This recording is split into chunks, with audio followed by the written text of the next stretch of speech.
These are the photos that have captivated the world. They shook Charlotte and Dave Wilner to their core. We just felt like we had to do something for these kids. They're like our kids.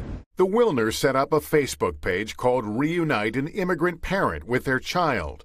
The goal? Raise $1,500 to help with an immigrant family's legal fees. The donations and comments poured in. We are better than this, #Reunite.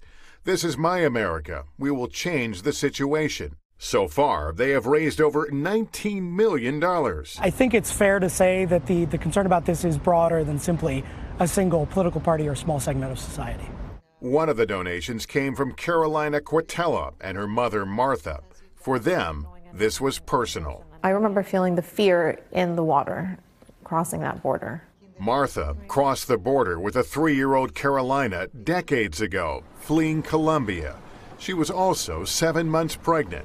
All are now American citizens. I know why these parents are doing this. They want a better life for the kids. Although I was not separated, thankfully, I felt for these people, and I decided to donate and share it with my friends and family. And they did help. All the money raised is being donated to Raíces, an organization in South Texas that offers free and low-cost legal services to immigrants.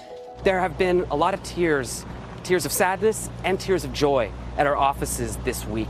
It's beyond belief and puts us into a state of numb shock at viewing the webpage and the funding that's come through. An outpouring by hundreds of thousands of Americans doing their part to help families they may never know.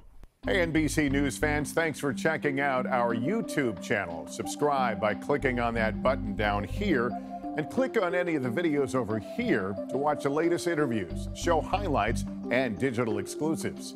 Thanks for watching.